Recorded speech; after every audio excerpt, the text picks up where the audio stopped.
কৃষক কৃষি তার উন্নয়ন, সব নিয়ে আমাদের এই আয়োজন। বাংলার কৃষি, বাংলার কৃষি, বাংলার কৃষি। ফলবে ফসল, ভরবে গোলা, আরো বেশি বেশি। বাংলার কৃষি, বাংলার কৃষি, বাংলার কৃষি, বাংলার কৃষি, বাংলার কৃষি। শুরুতেই মাঠ প্রতিবেদন।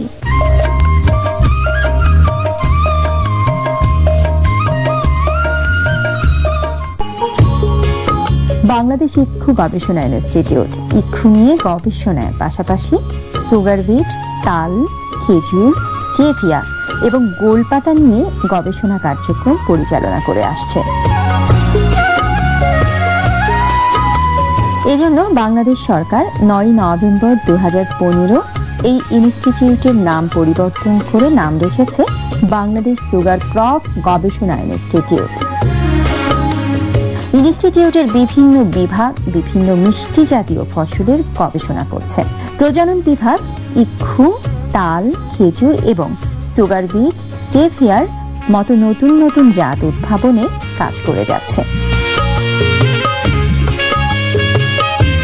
রোগতত্ত্ব বিভাগ ফসলের রোগসমূহ চিহ্নিত করে রোগ দমন পদ্ধতি উদ্ভাবন করছে। কীটতত্ত্ব বিভাগ ক্ষতিকারক পোকামাকড় দমনের উপর গবেষণা করে এর দমন বিষয়ক প্রযুক্তি উদ্ভাবন করছে।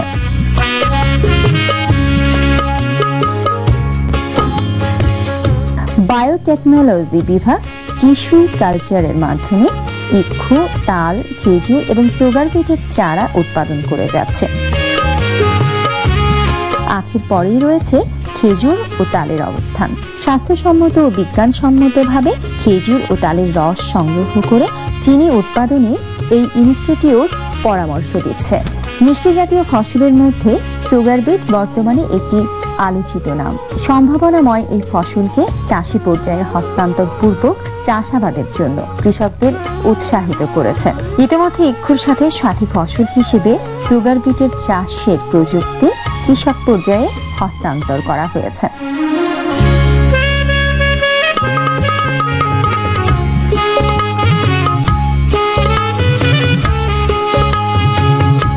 ইক্ষু গবেষণা ইনস্টিটিউটের সবচেয়ে বড় প্রাপ্তি হল বৃহত্তর রংপুর চরাঞ্চলের দরিদ্র জনগোষ্ঠীর কর্মসংস্থান সৃষ্টি।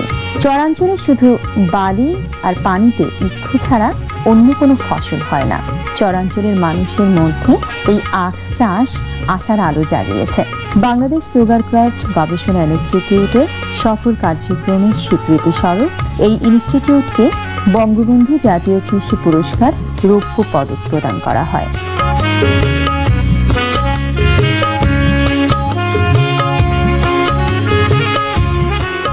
বৃহত্তর রংপুরের চরাঞ্চলের দরিদ্র জনগোষ্ঠীর কর্মসংস্থান সৃষ্টির লক্ষ্যে ইক্ষু চাষ প্রকল্পের মাধ্যমে আমরা বৃহত্তর রংপুরের 5টি জেলার 16টি উপজেলায় ধুধু বালিময় পতির যে চর ছিল সেখানে আখ চাষের মাধ্যমে সবুজে সমারোহ ঘটাতে সক্ষম হয়েছি।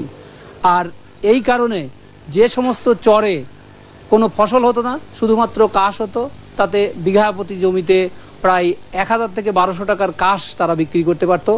সেই পরিমাণ জমিতেই তারা এখন 30 থেকে 40 হাজার টাকার গুড় বিক্রি করতে পারছে। এই যে পরিবর্তন, এই পরিবর্তনের কারণে ওই সমস্ত চরের বালিময় পতির জমিগুলি আবাদি জমিতে পরিণত হয়েছে।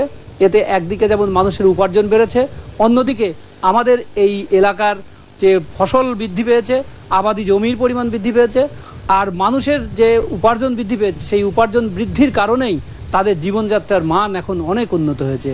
এই সমস্ত কিছু বিবেচনা করেই বঙ্গবন্ধু জাতীয় কৃষি পুরস্কার 1420 আমাদের বাংলাদেশ সুগার ক্রপ রিসার্চ ইনস্টিটিউটকে প্রদান করা হয়েছে। আমরা গর্বিত এই কাজের সঙ্গে আমরা সম্পৃক্ত থাকাতে, এবং আমরা গর্বিত এই বৃহত্তর রংপুরের চরাঞ্চলের যে দরিদ্র পীড়িত মানুষ তাদের অন্তত কিছুটা হলেও উপকার করতে পেরে আমরা নিজেদেরকে গর্ব অনুভব করি। বাংলার কৃষি, বাংলার কৃষি, বাংলা